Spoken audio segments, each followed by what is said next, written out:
So we're just sitting here on the Turkish coast. It's about 4 a.m. and the traffickers have been notified that we're with the migrants, and they are not happy. There's a group of angry men pointing at us right now that are with the migrants. We've been informed that there's a couple traffickers hidden amongst the group to kind of advise them and talk to the boat, and they want to get rid of us quick. So our security are telling us we gotta get out of here. But up the road, the gendarme, the Turkish police have been patrolling back and forth. We've had helicopters been going above, and we're scared that if we head back that way, we might be intercepted by the police instead. So we're dealing with human traffickers or Turkish police. And it seems like it's going to be a long night.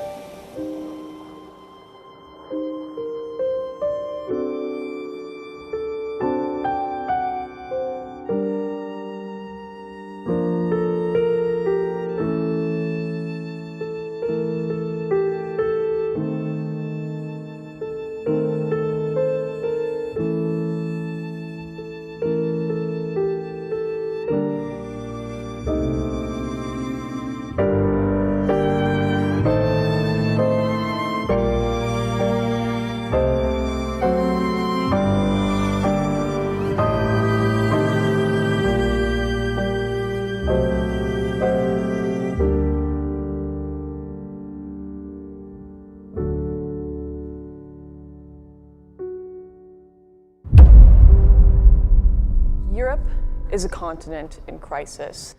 In fact, Europe is a continent in the midst of several crises.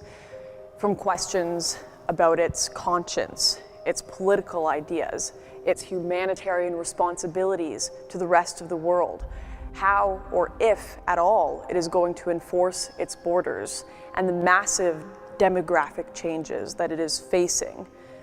These are some of the most dramatic changes Europe has ever faced. But this change has been a long time coming. The Tunisian revolt of 2010 put an end to President Ben Ali's 23 years in power and led to a thorough democratization of the country. The uprising sparked the so-called Arab Spring, which worked its way across North Africa and the Middle East over the next 5 years. Dictators like Gaddafi in Libya or Egypt's Mubarak were violently thrown out of office, and a slew of other uprisings made their way to places like Syria, erupting in bloody civil war. The chaos in places just kilometers away from Europe's borders would soon reach its shores. By 2015, over a quarter of Syria's population had found themselves displaced, with refugees making their way to nearby countries like Lebanon, Turkey, and Jordan. Continuing instability soon made Libya a crossing point for refugees looking to make their way illegally into the European Union. So far, the mainstream conversation has been dominated by talk of refugees drowning in the Mediterranean and questions of what is our humanitarian responsibility to people fleeing war and persecution. But alongside this, there has been a second conversation, one asking questions about the women who were raped en masse in Cologne, or of cultural compatibility and religious compatibility. Just how many people can Europe handle? There are so many opinions on this issue from all different political perspectives, but we really wanted to take a look at this without the lens of politics. Just how many people are coming into Europe? Where are they coming from? Who are they? And what has been Europe's response? How many of these people are economic migrants? And what actually happens to them once they arrive on the shores? Turkey saw more than 60% of all Syrian refugee arrivals to their country, more than 3.5 million people. And at the height of the crisis in 2015, the pathway between Turkey and Greece saw more crossings than any other route into Europe. So we'll need to draw a line back from Europe all the way to Turkey and begin our journey there.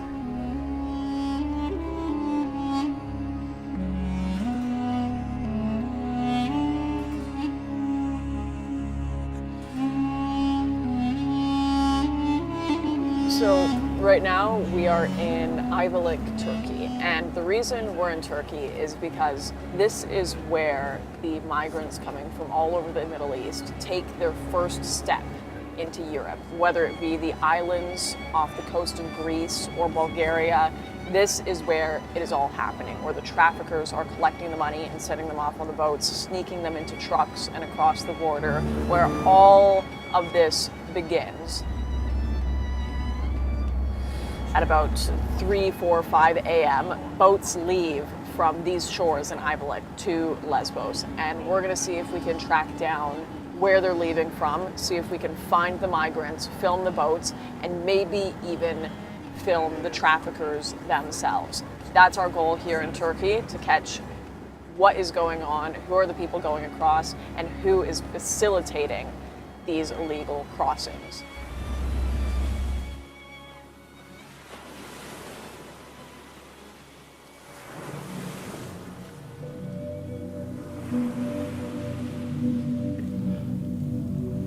So we've just arrived. We've been doing a little bit of investigating, talking to locals, trying to find out where the traffickers are going, where they're taking off from, which routes the migrants take, and all of our investigation has led us to this spot here. It's a beach right across the water from Lesbos, Greece, and we've been told around up to hundreds of migrants come through this route every week at some points, and we thought maybe if we stay here at the times that come through around 4 or 5 a.m., we'd run across some and we could film them and even talk to them.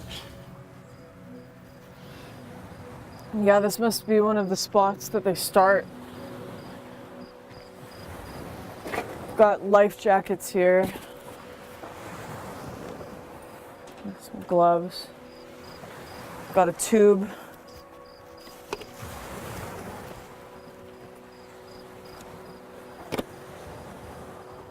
All sorts of equipment on this side of the fence.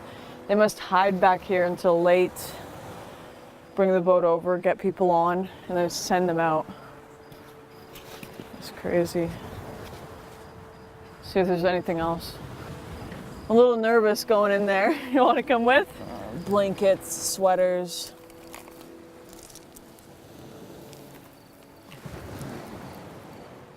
Yeah, here's someone's sweater. Cigarettes, everything. Backpacks.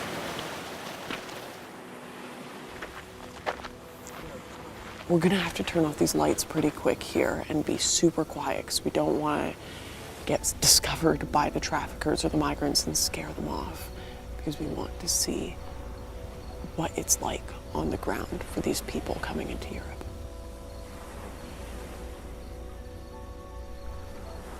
So it's coming on 6 a.m. here. We stayed up all night scouting things out, and I mean, the beach is littered with evidence of these migrants, but we didn't come across any people, and that's what we're looking for. So we're probably gonna wrap things up before it gets light out, and we all need some sleep because tomorrow night it's gonna be another all-nighter looking for these traffickers and migrants.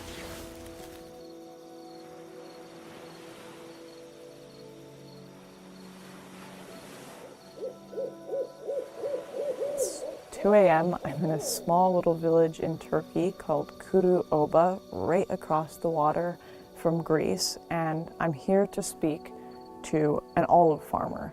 Apparently his land has become a direct passage for the influx of people to Europe, and I want to find out more, ask him some questions about what is going on here in this tiny little Turkish coastal town. It's very nice to meet you. Thank you so much for having me here. Hoş geldin. Teşekkür ederim. İsmim Mevlüt Soner. Doğdum. My great-grandfather farmed here, along with 4 generations after him. We grew crops. Köyde yaşıyoruz. mainly olives. We tend animals, it's farming. It's what we do. The villagers here are busy every day. Everybody works. This is what the village life has always been like here. Before the crisis, the villagers would go to their fields alone to tend their crops. But not anymore. Women especially. They can't go out anywhere alone. Now, they have to be escorted, even on their own farms. It all started in 2013. Started slowly, with a few migrants passing here and there, but now, thousands pass every day. This village is on the coast, where they launch the boats at the dead of the night, so it's where they wait. Then the crime started, and it got worse and worse. The traffickers started killing people they had arguments with, including the migrants. No one in the village could go to their own fields to pick olives. The traffickers had taken over the land, and it got worse. They turned up at my farm, pulled a gun on me, and told me they wanted the deed. They were acting like the mafia. These people are dangerous. If you are filming here, you need to be careful. The traffickers disguise themselves as migrants. We are all frightened here now. I'm 55 years old, and now I have to carry a gun just to tend my field and animals. There are 20 more villages just like ours along this stretch of the coast. I would say 1 million people have passed through just on this coastline. So I've just finished speaking with the local olive farmer here on the coast of Turkey, and honestly, I'm completely shocked by what he had to say. I don't think we consider often that there is a Turkish perspective to this migrant crisis, and it's not quite what people think it is. They also feel that their homeland is being affected by this, and not in a good way. And they're also confused by this open border policy going on in Europe and their own country. That's something that I've never heard of. We kind of just get told that it's this racist European opinion that people can't come in and they can't assimilate, but the Turkish people also recognize that they have a different culture to different Middle Eastern countries as well, and there's a clash going on and a crisis going on here right at the beginning, right before these people come into Europe. So that was just fascinating. And this farmer told me that tonight there will be migrants almost certainly trying to cross the water over to Greece. So right now we're trying to be really quiet. We are hiding down a little road. It's one of the paths that the migrants and traffickers usually take to get to the water at about 4 or 5 a.m. and then take their little boats to Greece. So, yeah, gonna lay low and hope that we run into some migrants so we can ask them about their journey.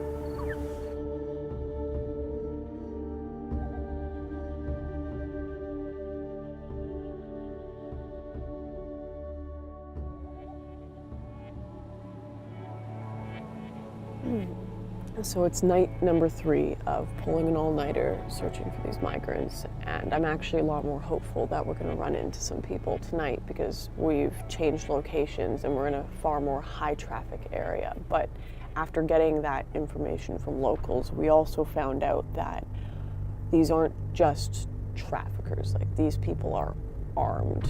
Like, they've come up to people's doors with AK-47s. So as much as I'm excited to potentially run into these people, I don't know what's going to happen if we actually find them.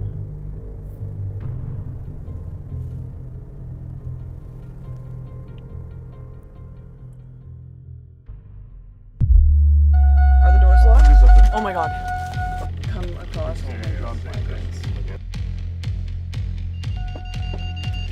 Holy shit. They're refugees? Open the door. Let's follow them down. Open the door.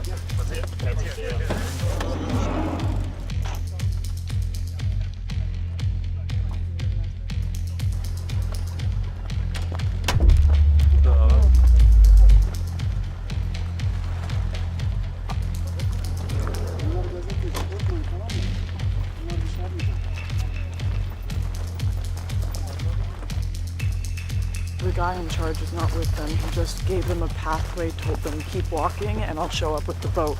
And they're unsure if he'll be there or not. How much you pay? $1,000. Or 1,000, they pay $1,000 for each person? Each person. And then they'll take you to Lesbos? Yeah, Lesbos. Yeah. And why do you want to go to Lesbos? because in Afghanistan every time war, we cannot go. Don't have economy, don't have family. You Don't have anyone in Afghanistan. Why not stay in Turkey? Because we don't have anything, Kimli. No ID, nothing here. Not my family in Turkish. I don't have anyone in Turkish. Oh, is your family in Europe? Yeah. What have you heard about Sweden? It's best country. Best country. I like. I want to go. So right now I'm standing on a beach with a bunch of migrants or refugees, and they're all trying to cross to Moria, but there have been gendarmes all across the roads arresting people, stopping them from going over, so we're not even sure if their boat is going to show up. They've come down here to the shores and they have no idea where the boat is. They've all paid thousands of euros to make this journey, and it's uncertain whether there will even be a ship arriving at this point. And in fact, they've mistaken us for their guides. We're just waiting here. We're not sure how long we should save because there's a gendarme boat going back and forth here, and we don't want to get arrested with everyone if that happens because all our footage will be taken away. So we're gonna lay low, be quiet, and see if a boat arrives, but we've got to get out of here soon.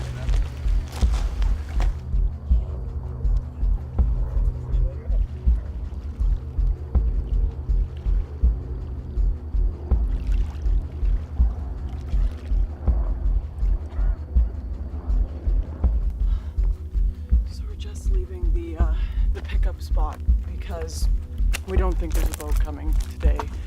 There's a bunch of people waiting down there. They kind of split up. They were all confused as to whether the traffickers were coming or not, and there were a lot of gendarme Turkish police around tonight, and we think the traffickers may have even had a scout out that saw our car and thought our car may have been one of the police, so the boat decided not to show up. It could still be showing up right now. We're uncertain, but we decided to get out of there before the lights came up because we're either stuck between police and a bunch of angry migrants that didn't get a boat. So we're gonna try to get out of here, get safe in the car, drive away, and then assess the situation and see what happened.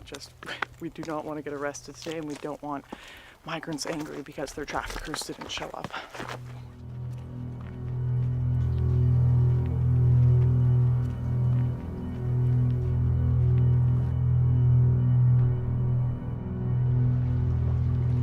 After talking to the group, some of whom were refugees, some of whom were not, I was surprised to find out that many of them had not been actively looking for passage to Greece, and that many of the mostly Afghan migrants had in fact been approached beforehand by the smugglers.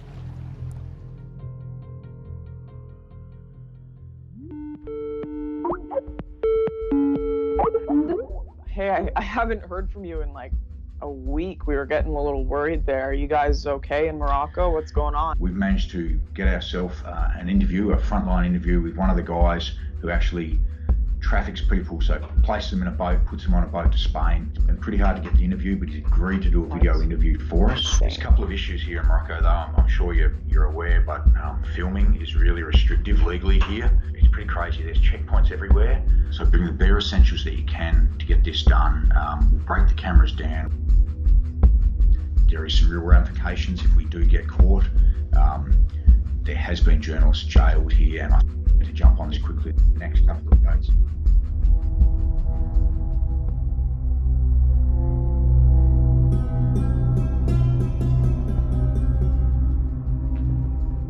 Okay, so we're in the mountains of Nador, a little town on the coast of Morocco, right across from Spain, where tons of migrants from sub-Saharan Africa are just sitting here waiting for their chance to get on a little dinghy raft to go over to Spain. And it's been hours. We've been waiting all day, and our guy hasn't shown up. He's nowhere to be found. He's sending us really brief messages, yes, no, back and forth. He's super nervous about talking to us, but we're just gonna kind of hold out here and see, because if we can talk to him and really figure out what's going on here, that would be huge. So it's getting dark soon. Probably gonna have to interview him in the dark if he does show up.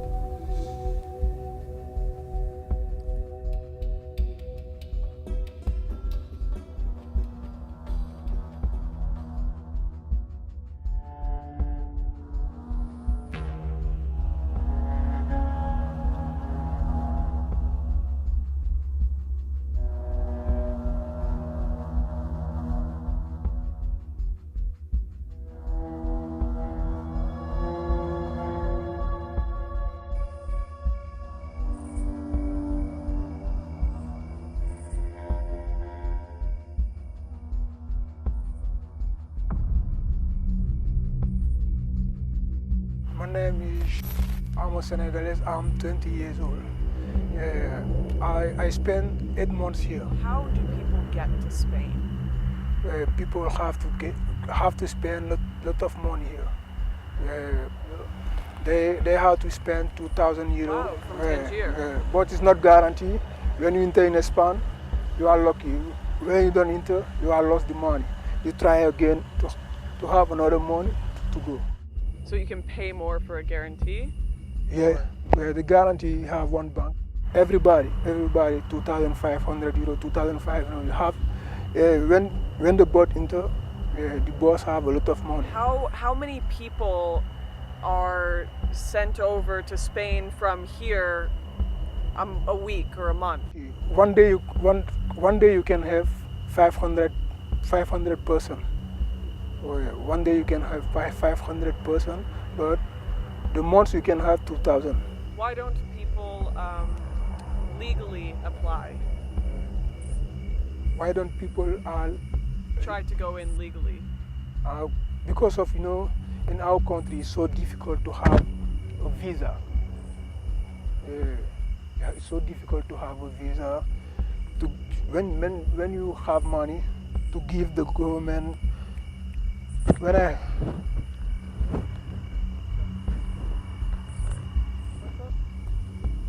it okay? Just that car. Just watch that. Stop there. It's coming up. So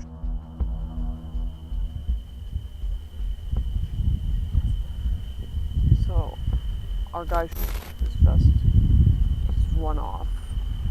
We just had a local farmer pull up, and the car coming out into this field with the light on. Thought it was a sting operation, I guess. They're so worried that we're working with the cops. We're trying to set them up. We're trying to get them arrested, and he just sprinted into the woods. And he's got a lav mic. He's gone. There's a good chance he's not going to come back. He's going to think that this is all a setup. We're going to lose and burn all of our contacts in this area.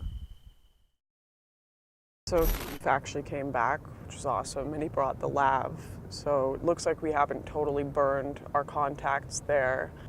It's all business. I mean, we're not talking about refugees here. Refugees can't afford to pay these 2,000, 3,000, 4,000 euros to get over to Spain. People who are dirt poor trying to escape their country. These kids who are living on the street just starving to death in sub-Saharan Africa. They're not the ones getting on these boats. They can't afford that.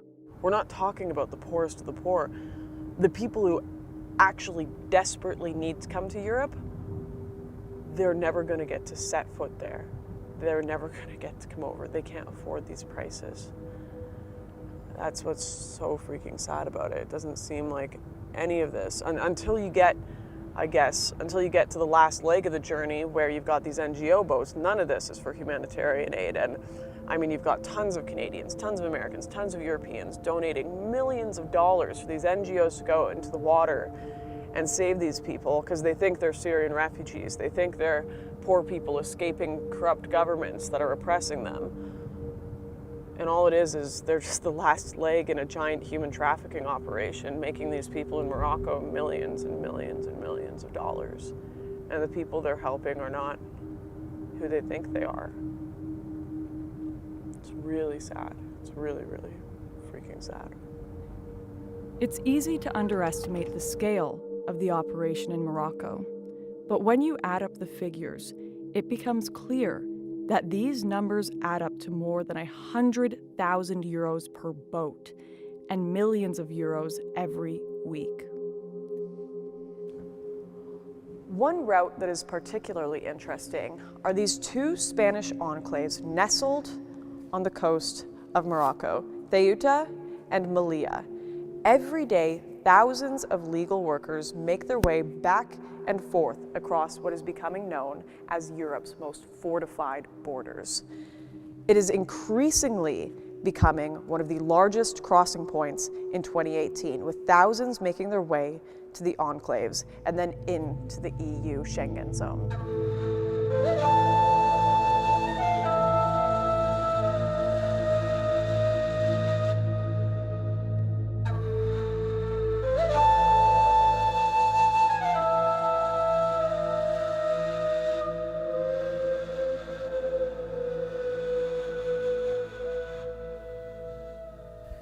So right now I'm standing in a small little Spanish enclave on the tip of Morocco called Melilla. And right across this border is Morocco. And in recent months, this has become a new hub for illegal migration, with people desperately trying to get over this fence into Spain so they can make their way through Europe. And we're about to head to the other side of this fence to go and investigate just how they do it.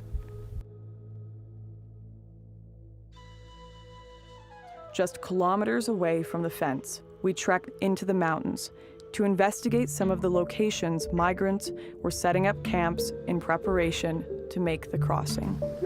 Yeah, I was here since 2017. Yeah, I decided to leave Gambia to go to foreign, so that I can be having more professional to be professional in football. Amen. Yeah, that's why I live in Gambia. Do you have any guess of how many people in total are here today? Oh, in other places I can say 200 people. You can find 200 people in one camp. In one camp? Yeah. And there's camps scattered everywhere? Yeah. And have you tried to go before? Sure, I have tried. I have tried a lot of times. I have tried, but still now. When we cross, they never come back. Yeah. Any boat that cross to Spain never come back. Yeah. If they see us with their passport, they will deport them. Oh, they destroy them, so rip out the pages. And you were saying you want to go to London, yes? So, that's my favorite country I want. While in the camp, we met the leader of the group, whose job it was to take the money, find food for the migrants, and was the link between those hoping to storm the border and the head of the smuggling syndicate in Morocco. This is a place people wait before they cross the fence, to get to Ceuta, which is European soil. It's where everyone wants to go. Once you land, you never come back. Our men here leave their wives at home and wait here to cross. One day they hope to bring their wives. I'm doing this because I know the system here better than anyone, and I want to help these people cross. It's their right. Their lives here are no good. We are all created equal people. Borders should not be in place like this. There are two ways you can come. One is by boat, and the other is on the fence. Here, we jump the fence. Once every month, we all pick a date. Then we all get together, and any weapons we can, and storm the fence. This takes a long time to plan, and not all of us make it. In fact, most don't make it. I hear a lot of people say once they make it, they regret the trip, and Europe doesn't turn out how they want it to. Our next jump is coming up soon. Trouble has broken out at the border of a Spanish enclave in Morocco, where hundreds of African migrants attempted to storm the coastal city of Ceuta in their efforts to reach Europe. The resulting clashes saw police officers attacked with acid.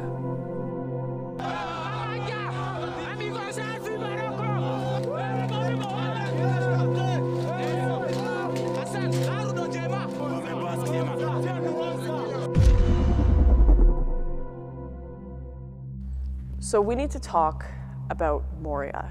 It's one of the single issues in this crisis to receive almost more attention than anything. It's this small little refugee camp about a 15-minute drive inland on the Greek island of Lesbos. And this small camp has processed and received hundreds of thousands of Europe's refugee asylum applications. It's a processing facility that's designed for about 2,500 people, but realistically holds around 10,000 in small tents surrounding the actual facility. And the news reports that are coming out of this place are horrifying. We've heard reports about starvation, murder, theft, the rape of women and children in these tents at night, and even that this facility is being used to filter ISIS into Europe. So there's no doubt that this is a place we are going to need to visit while on our trip.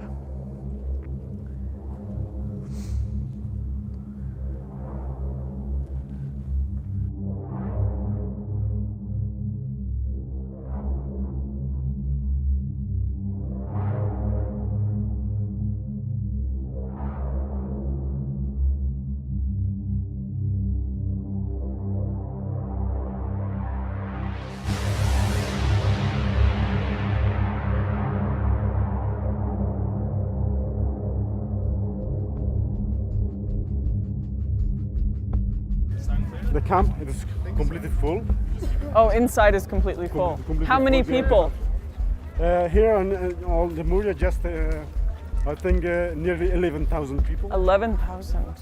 Yeah, they was present. How many people come per day? It depends. Some days come 300 people, some days 100, something else, 50. No security from beginning from here. No security from there to there. Nothing. Is it quite dangerous? Quite dangerous. Not security. Sometimes they become fighting between the refugees. That is not security. Moria, no good. No good. Moria, no good. No, Greece, no good. We cannot compare between Moria and Yemen. You know, there is war and there is also here problems and no safe here. This place is not safe. We escaped from our country because there is no safe, and we came here no safe also. So no difference. No difference. Is it dangerous here? Yeah. What's dangerous about it? Fight. Lots of fighting? Do you regret leaving Afghanistan? Yeah. Yeah? Yeah.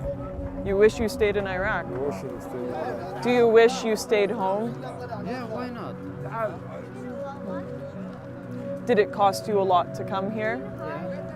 1,200 euro. 1,200 euro to come here from Turkey? For me, 500. Some people maybe 1,000. 1,000 euro? It's a business. I think it's a business. The camp is a business? Yes. Because they are paying for a smuggler. They are passing the borders. Almost $2,000, $3,000 they're paying for each person. And where do you want to go to? After here, Yeah, maybe to Belgium or Iceland. Belgium or Iceland? This makes problems, you know. And at the night, maybe some people come kill you while you are sleeping. Has that happened before? Yes, it happened. You know, many people killed and hated while they are sleeping. Food line. And are there fights? Yes. Oh my God. Every day. Look, every day this situation. We spoke to a senior doctor working with patients in the camp to understand its problems. I've been here in Mytilene for 4 months. I'm mainly based at the clinic here, but I have been doing some sessions, going over to Moria and working in the camp there a little bit. Moria camp has 9,000, more than 9,000 now. We're having 100 people arrive each day. There was, on the 16th of September, there were 324 arrivals to the island. So there are small movements off the island, but actually that's only, it's not decongesting. There are so many people in a camp that was originally designed for 3,100.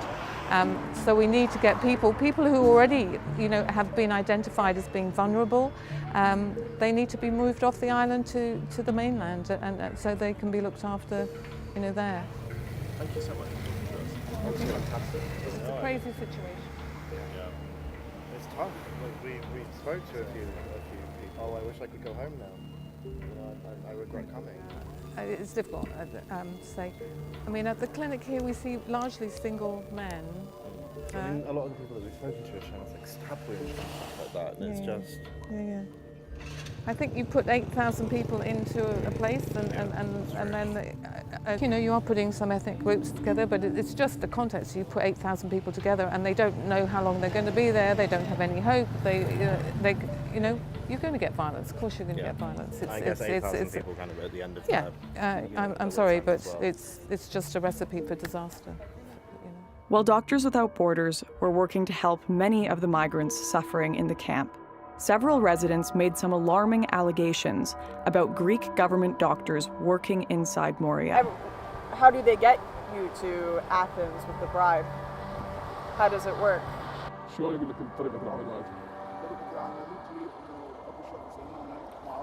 There is someone, a guide, you talk to him, and he told us, if you want to take our advice, I can't take you to the place, okay?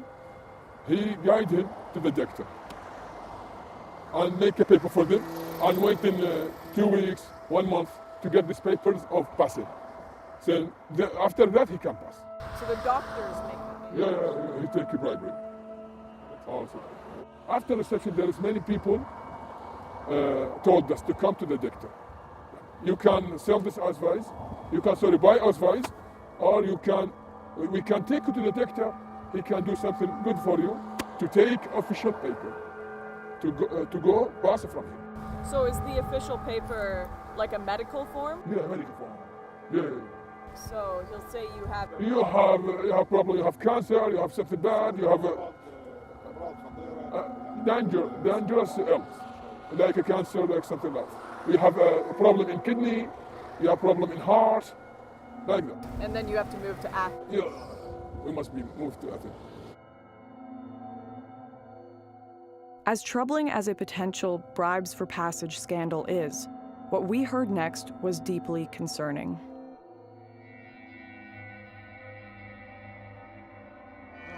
When he get a fight, he gets stabbed in his back. 5 times, won't kill me.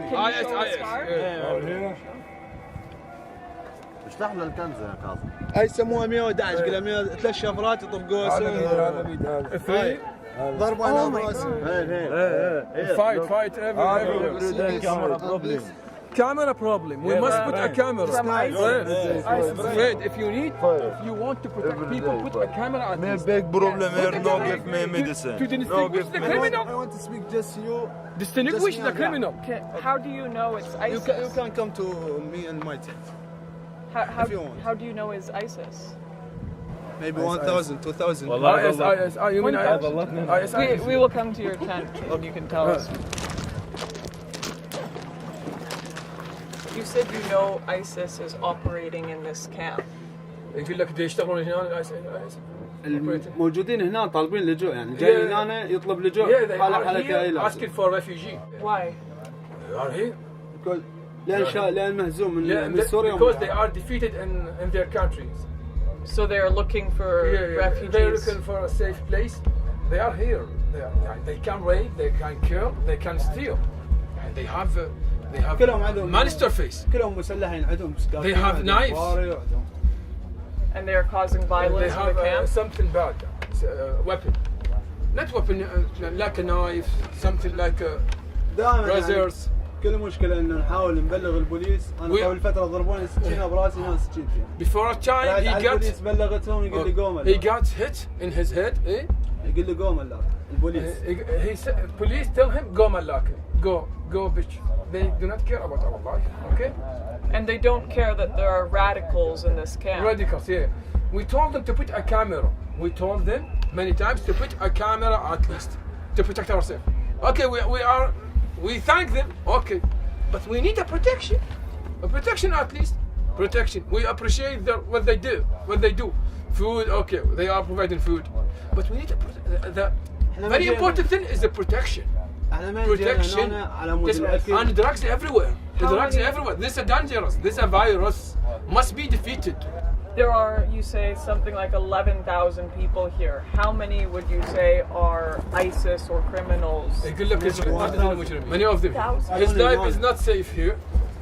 أنا هسه ما أريد من الحكومة اليونانية ولو أدري الحكومة اليونانية هي تساعد على الإرهاب وهي تمول الإرهاب داخل موريا. How do you stay safe? We are got to protect us. You just hope you cross your fingers? Got to protect us. We do not scare from anyone. If the government put a camera everywhere, they will discover everything. They will find out everything. Just a camera. معنيين يعني يقدرون يساعدونا احنا مو كل ما تجي الصحافة نحكي والفيديو ما راح يطلع ما راح يظهر. Many of you came here, didn't send the message completely. حياتي معرضة للخطر من دخلت من شهر الواحد اليوم انه انا حياتي ما فد يوم انه نمت نومه مرتاح. He is atheist. He doesn't believe in any religion. His life under danger. Because you're atheist? Yeah. As he says. Is majority of the camp religious? Yeah, majority is the Islamic. But he's scared from the ISIS. He's scared from the radical fanatic Islamic. ISIS. لا أخذ شغل خيمة تفتر عليها من الداخل ومن الخارج كلها مشققة يعني من كثر ما دخلوا هنا Many people attacked him and using a knife against him. Because he's atheist? يقول لك شنو السبب؟ لأنه أنا ملحد. لا, because he is atheist, as he says. And if you are, do other atheists or Christians get attacked in the camp? مو بس الأثيست حتى المسيح. Also Christian? Also Christian وبعد Jew. الأقليات لا minority? الإيزيدية الأكراد. إيزيدية أكراد؟ إيش بيهم؟ الأكراد هم يعني أكو تقريبا 4 أكراد انقتلوا هنا. موجود أكو فيديو. يقول 4 people from the Kurdish have been killed. The Kurdish people? Kurdish, as he said.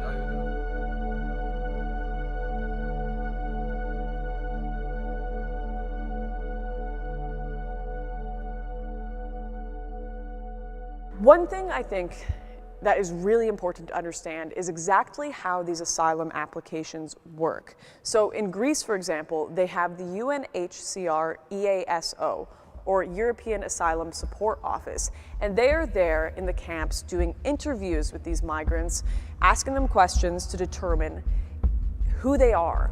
Are they economic migrants? Are they potential criminals? Or are they actual refugees fleeing war and persecution?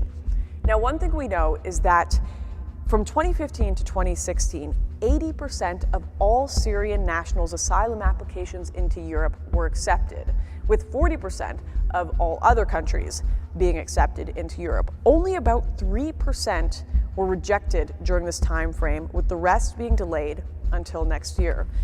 We know that in 2017, Germany accepted the most out of any other country in Europe, that being 261,000 asylum applications, not including those who illegally entered.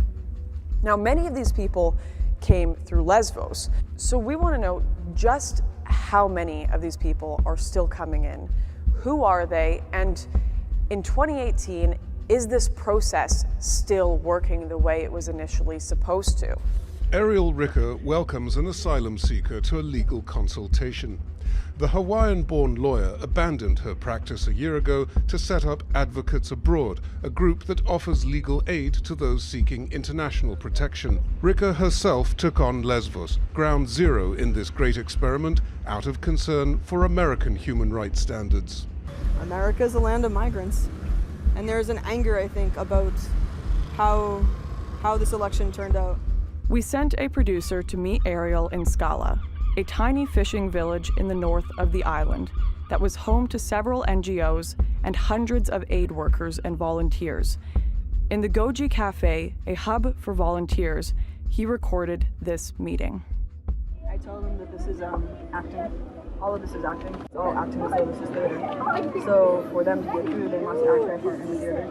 And that is the refugee and trauma, because these Yazo officers are so fucking stupid that all they know is what is written on a paper. Yazo says this is refugee and trauma. They have these characteristics.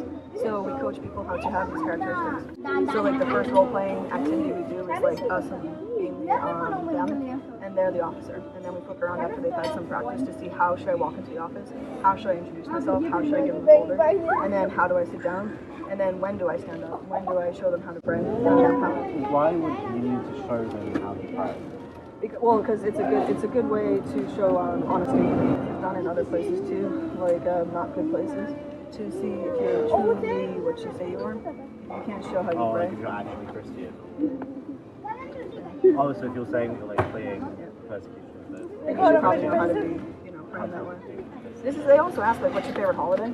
So like some people just say like Christmas, but like we explain you can't just say this because this is not a sufficient answer. You have to say, and you have to say it in a certain way, just like December 25th, which is Christmas, which is the birthday of our Lord and Savior. There's a formula we came up with, which is ironic because I suck at formulas, but it's like significant events, date, and location. So the way you answer all those questions is the same way. In December 2017 in Izmir, Turkey, I was threatened for being a Christian because my boss and his friends jumped me when I was leaving my church. This is the Bible they tried to tear up. This is the crucifix I was wearing that they tried to tear. And they made me feel unsafe as a Christian in Turkey. But boom, because you have all the elements in there. Like our narrative timeline format has a fill in the blank section at this point. And then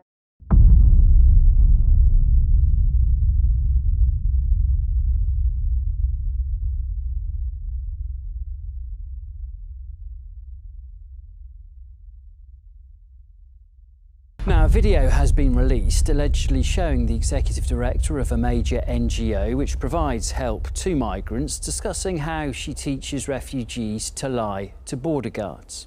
Well, this video that's been doing the rounds online is part of a larger investigation project. The clip allegedly shows Ariel Ricker, who's the executive director of the legal aid NGO Advocates Abroad. In this video clip, she seems to be telling the undercover crew who were filming her against her knowledge that she coaches refugees and migrants on how they should speak to border police. They've also since deleted their online social media presence. Their Twitter account has gone and their Facebook account has gone as well. These recordings highlight the worrying attitudes of NGOs towards the very idea of borders. In the car on the way to another part of the island, Ariel confirmed not just the existence of smugglers inside Europe, but revealed the level of support for their actions among volunteers and aid workers. Smugglers, actually, there's various classes of smugglers in my mind. There's angels. They're very rare, but they're two hero angels that I love. They're the jet ski heroes. And like this is, I don't know what they're actually called. I don't know their real names or who they are. But they both have been arrested, like on and off. Like the jet ski hero of Izmir was just arrested actually here in Lesbos the other day. So his deal is basically he doesn't charge except for what the petrol costs to get from Turkey to here with on a jet ski. Wow. And he takes them on his own jet ski personally, and he drives them from Izmir to here and drops them off. And then he skirts off into the night with his little jet ski. Oh, I love him so much. And he's done it like thousands of times, and so he's taken thousands and thousands of people.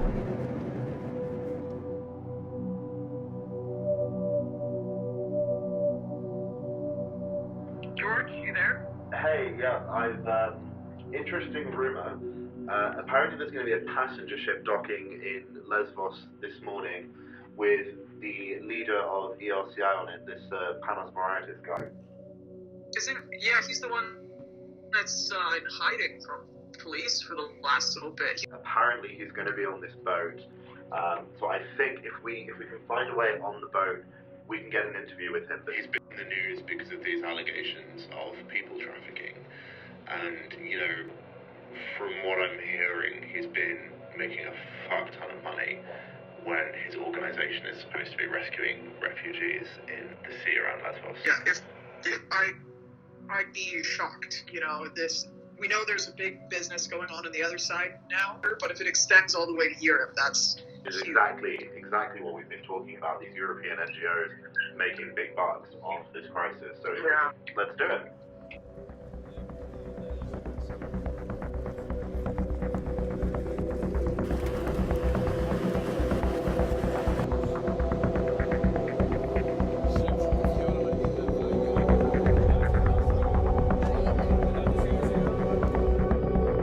Could you just briefly tell me what the charges are?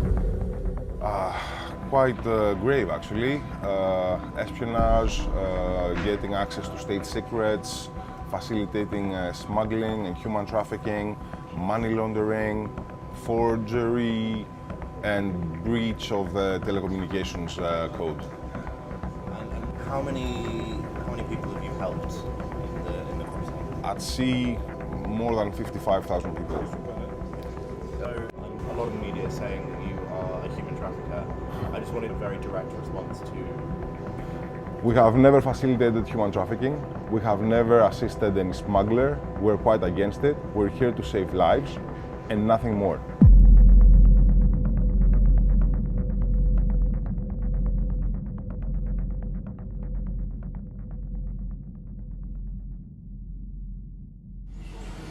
They said that we were actually money laundering unknown sums of money.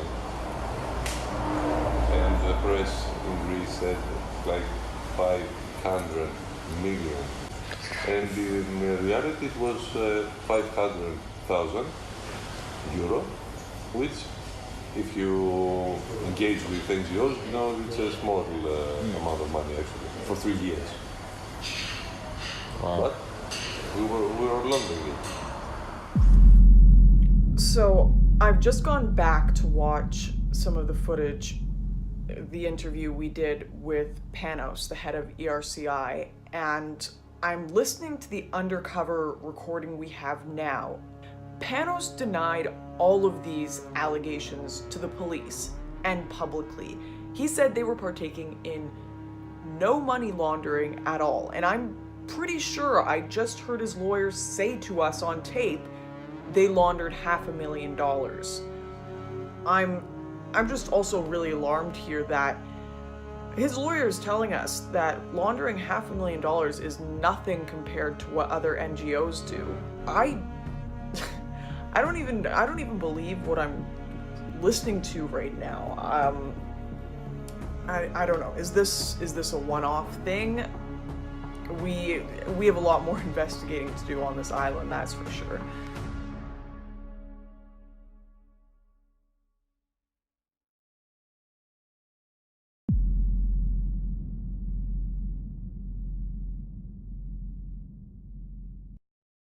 Given the huge numbers of people entering Europe and the authorities' apparent inability to handle the scope of this crisis, it is no wonder that we are seeing an increase in migration-related crime, with a wave of major terror attacks across Europe following the influx of millions of newcomers in 2015 and 2016 to an increase in rape, knife crime, and murder.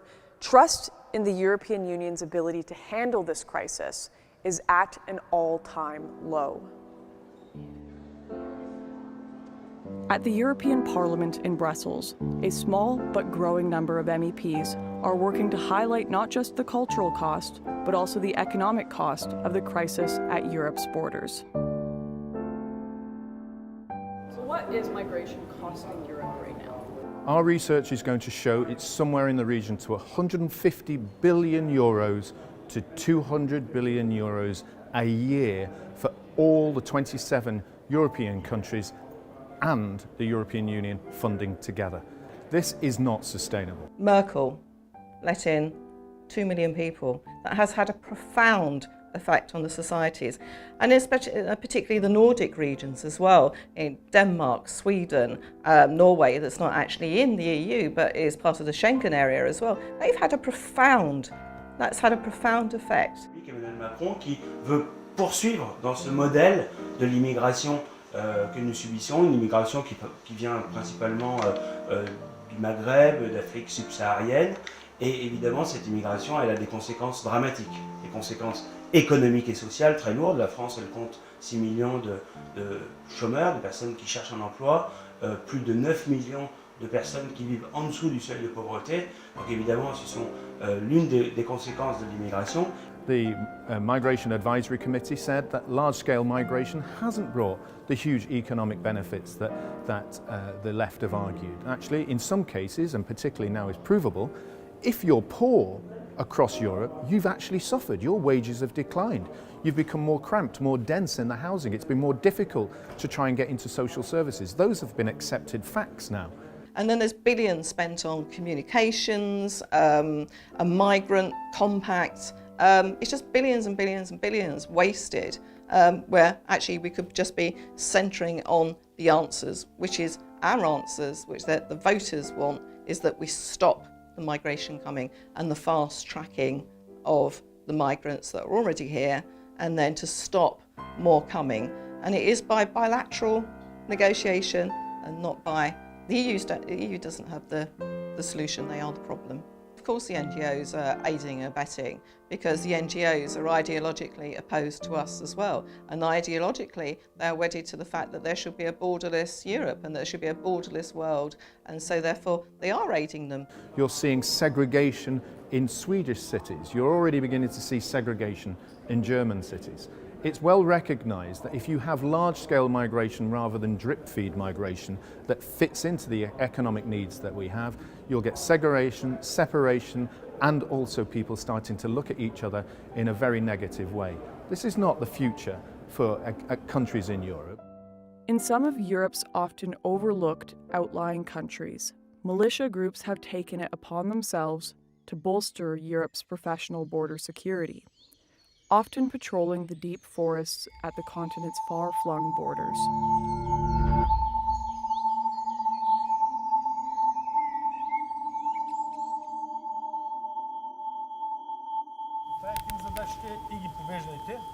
Преводача 4, 9. И аз съм там 9 и вие сте 9. Осмици и се разделят по 2 четворки да проверявате директно. Всеки си гледа района.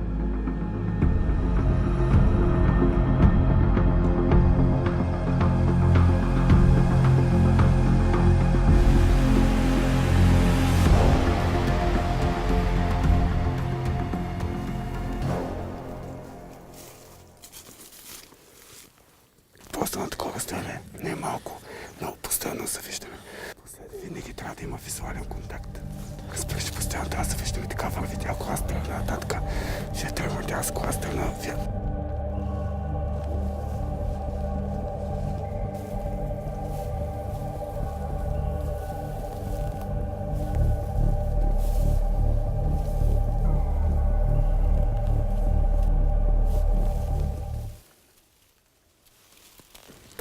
Значи, щом ние сме тук, да се пусиме тук надолу, да видим от тирето нагоре.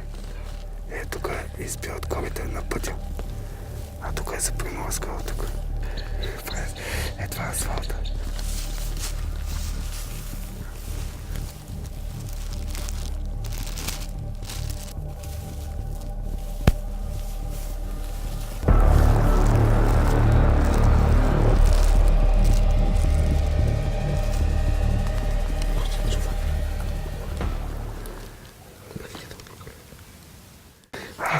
Там е опасно. Виж, тук са, да спечатка са. Опасно. Стои ти казвам, че не валя.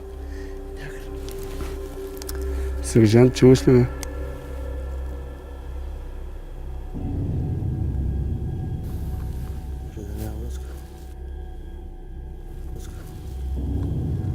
То няма с никой с текста.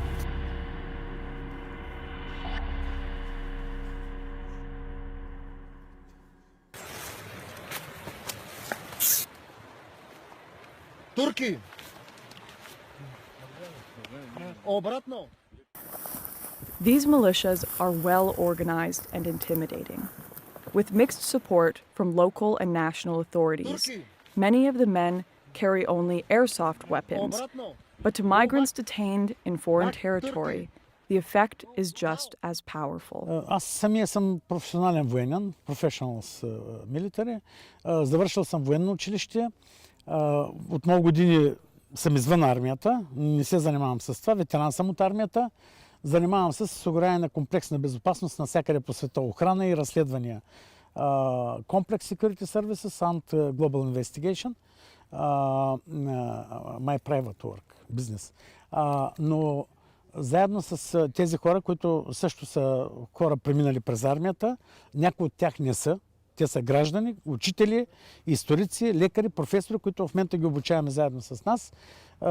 Ни идват при нас, тренираме ги, обучаваме ги и те се включват също да защитават южната граница на Европа.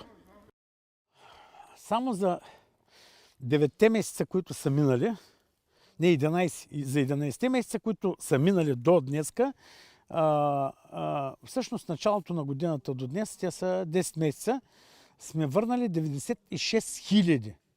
96 хиляди. Като ние не връщаме тези, които отиват на КПП-то и официално искат да подават молба да бъдат приети. Ние връщаме само тези, които преминават нелегално през границата. Защо? Защото това, че те преминават нелегално, не отиват да се регистрират, означава, че това са терористи, криминални престъпници и бойци на ISIS fighters. The height of this movement of people was back in 2015 and 2016. So Europe has had over 2 years to watch the dust begin to settle. Where are these people now? What are they doing? Did they get the lives that they dreamed of, that they were promised? Are they just glad to be safe? What about those who came for work? Did they ever find what they were looking for? I want to know whether all of this chaos and confusion was ever worth it.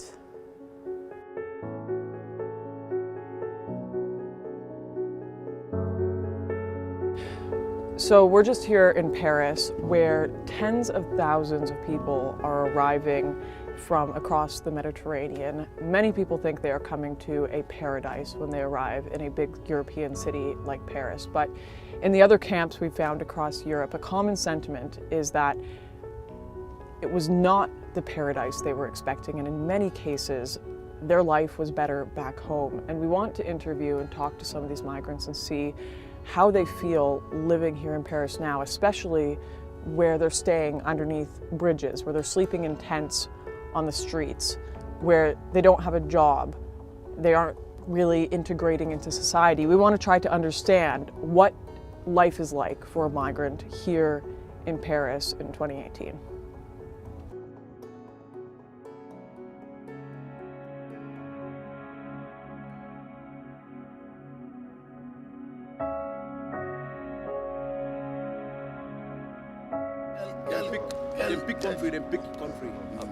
Okay.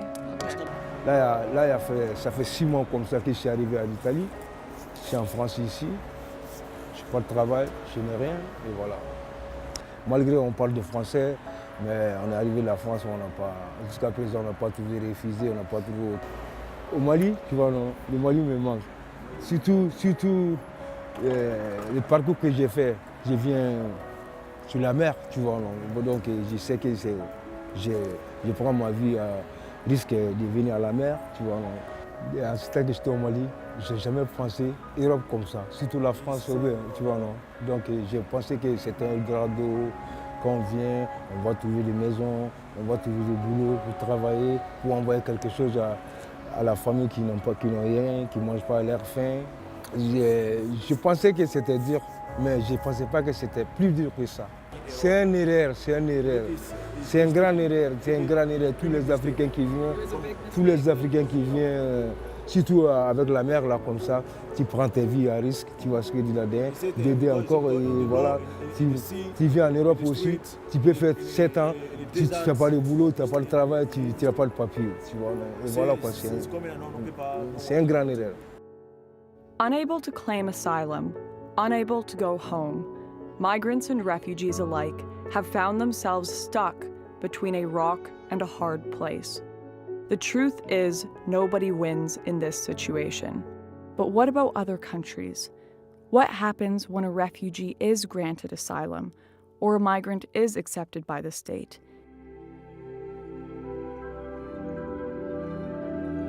Direct provision began in 2000 as a means of providing basic accommodation to asylum seekers while their applications were being processed. It's, I suppose, in the news a lot more because there is a huge increase in the amount of asylum seekers that are coming to Ireland. As well as that one centre, 500 asylum seekers are also living in hotels and B&Bs around the country, and thousands more are living in other integration centres around the country. And this is the Grand Hotel in Wicklow.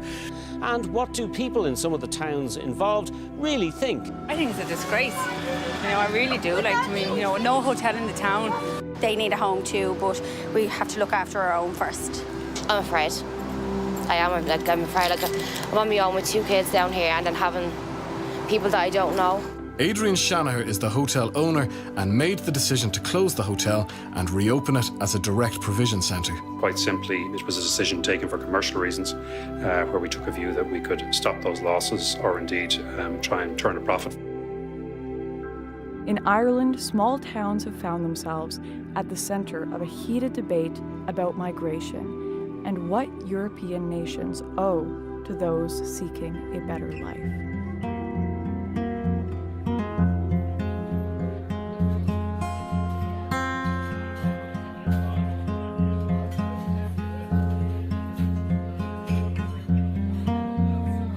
We're kind of a forgotten town at the minute. For a county town, it's probably, other than a bit of crack and a few points, there's nothing much in the place.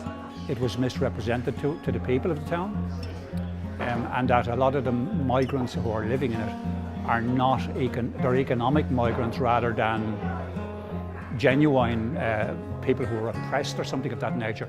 I don't know whether that's really true or not, but that is a commonly held belief. It wasn't a great thing to happen to the town, purely because we have no hotel, but it's not the right place for these people. They should be in lovely housing, apartments where they can do their own cooking, cater for themselves, and just mind themselves. That's all they want to do. Well, I suppose it's your hometown. You don't really want to, you just want to see people having fun, having crack and a bit of laugh, but we don't have choice, and this is up to the councillors and all that. They're our voice, but it just seemed to go unnoticed. And for a hotel to go into town, I don't understand it. Initially, everybody got a fright. There's no doubt about it. We got a fright. There was absolutely no notice, and all of a sudden the hotel's gone, and we have 100 single men moving in. No doubt about it that there's a generally held belief in the town that we're not being looked after properly. We weren't told, and it was absolutely disgraceful, but the county council here don't start me on it. They're a law unto themselves, and I have to be very careful what I say because they could sue me. It just seems to go, it goes from bad to worse.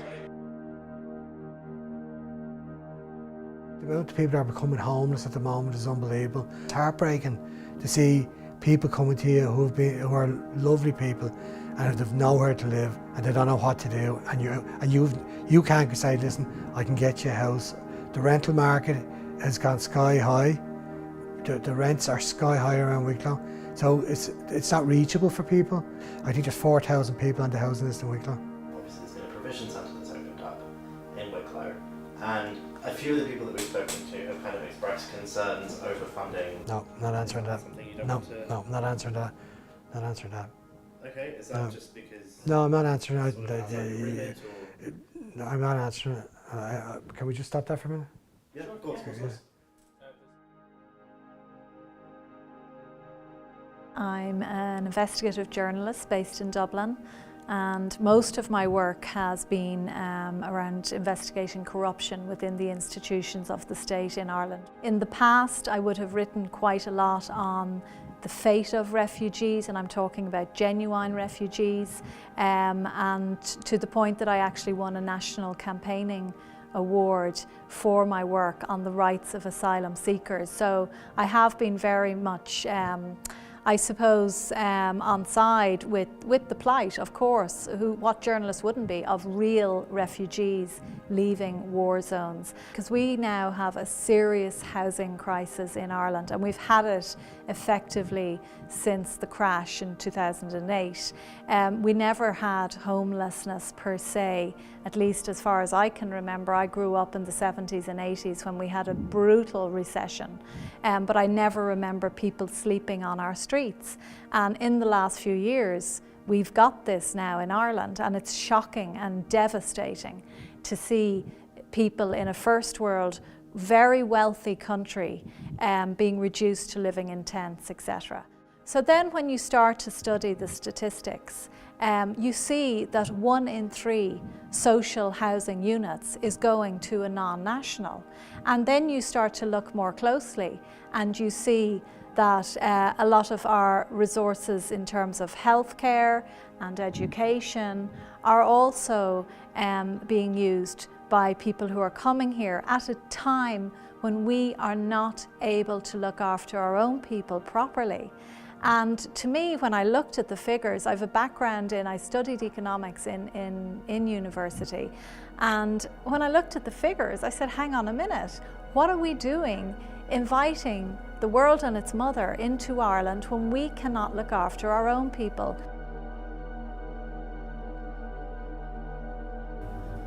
My name is Mankasa Nachuma. I came from Zimbabwe to Ireland to seek asylum.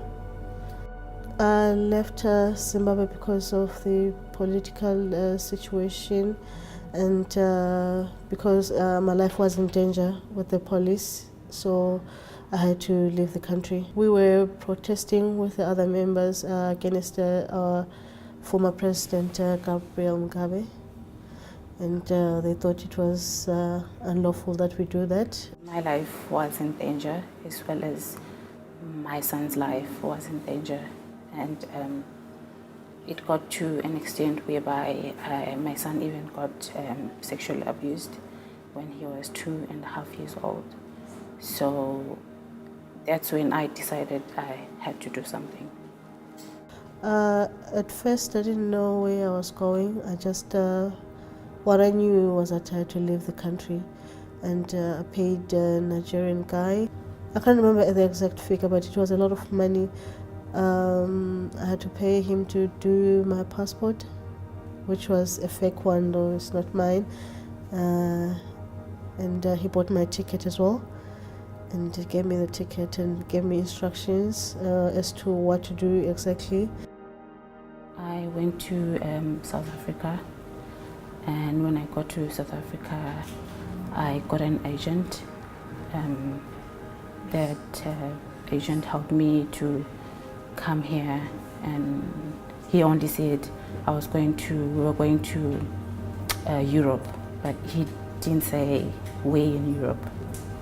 He also gave me instructions that I must tear the documents because they're not my documents originally, and he also told me that if I arrived here with those documents I could be arrested because this again is the law. So I tore the documents and I flushed them in the toilet. Why was your life in danger? Because I had a friend that was a lesbian, and she was my best friend, and we had like some pictures together as a friend, though she was known that she was a lesbian, so they assumed I was the partner. And so there were people that were looking for her, and that's why they came to me asking about her, and I told them I wasn't her partner, so that's where the whole thing started. And on the sexual abuse, they said it was their way of correcting me doing what they did to my son. Most of the people have been welcoming here in Wicklow, but there is some people that are still not yet opening their arms for us. But we hope at the end things will be better with them. They would understand us. I'm grateful because my son got all the help that he needed. He got to see doctors, psychologists, and if you could give a message to the people of Wicklow, what would you say? well, I would say they have really nothing to worry about when it comes to us because we are harmless, and we hope that maybe with time they'll get to accept us. I feel very nervous, yes, because the owners of the land, they're struggling with housing, and what more of a person like me, a foreigner, that's coming into their place, you know. And when I look at it, sometimes I feel like it's not fair that I've got accommodation and some of them, they're living in the streets, you know. You know, not having like more foreigners in your country or asylum seekers like ours, I think, and them will be thinking maybe we'll be getting their jobs in the future, or with the housing thing going on now, the crisis, so it's going to be kind of difficult for them to accept foreigners coming over to their place. There are some difficulties, there are some welcoming hands as well, so because I don't blame them, that's exactly whatever we can do. Even me and my country, if I see someone who is a foreigner, it's not going to be easy for me to accept them. So I don't really blame people who don't accept us, but I respect them for that. You can't have open borders when you can't look after your own people. I've spent a lot of time travelling around Ireland in the last few months talking to communities very rural communities that feel very threatened. And of course, it's rural Ireland. Rural Ireland is the heart of Ireland because our cities have become so multicultural that they don't even feel Irish anymore. You go into a shop or a hotel and the chances are you will not be served by an Irish person. So rural Ireland is where you get the real Ireland still. So people are very frightened. If you speak out in any way, shape or form against migration in this country, you are immediately called a racist, a fascist, a neo-Nazi. It's disgusting. But this is all being done because there's big money behind mass immigration into Ireland, as there is across Europe. This is all about money because these people don't care about the migrants who come here and end up homeless. So it's terrifying for rural Ireland, terrifying. And they see their towns and villages changing utterly. They see mosques going up. They see, you know, things that to them are just completely alien, and they feel under attack, and they have every reason to. We have one tiny little island, okay, to call home. That's all we have. We never went and colonized anywhere. We just have that. We have 60 million in America who claim Irish heritage. And even though many of them or their parents or grandparents were forced to leave because we have always had a history of emigration, they would someday like to come back here, and their children and their grandchildren and their great-grandchildren, and they have a right to come back and claim their Irish heritage. We have many millions more living in the UK, Australia and New Zealand and across the world, and they too have a right to call this island home. So I'm sorry, no disrespect, but Ireland primarily should be for the Irish people due to the nature of our very unique culture, the fact that we were colonised for nearly a millennium by the British. We fought hard for our independence. Now we have it, 100 years, and what are we doing it? Giving it away again. Makes no sense.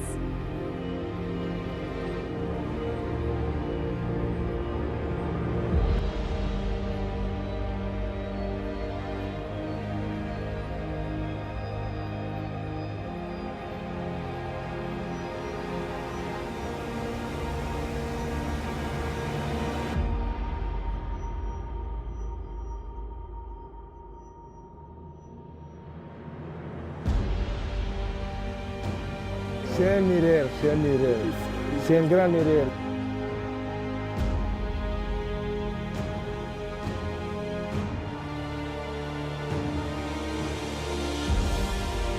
Do you regret leaving Afghanistan? Yeah. We weren't told. It was absolutely disgraceful. One day you can have 500 persons. Best country. Best country. I like. I want to go. When we cross, they never come back. I don't understand it. It's a business. I think it's a business. It's heartbreaking. C'est un erreur.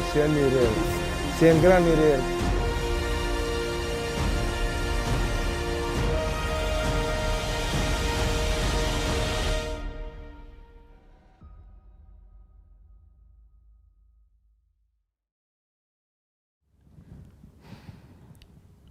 Going into this, I thought I had some understanding of the migration crisis. Coming from a political background, from a journalism background, having read the material, looked at the studies, spent a lot of time talking about it, I really thought I had a better understanding of this issue than most people. And I think there is a cultural pressure for people in general to pretend they understand these giant crises we're dealing with and to offer solutions to them even when we don't have them. And I can tell you right now, being on the ground for 4 months, meeting these people, being in the middle of these shipments, these NGO operations, the camps, all I have discovered is this is all so much more gray than I ever could have imagined. Are these people invaders? Are they intent on destroying the Western world? No. A lot of them are like you and me, just born in very unfortunate countries with unfortunate situations that they have hopes and dreams of leaving. Are they refugees?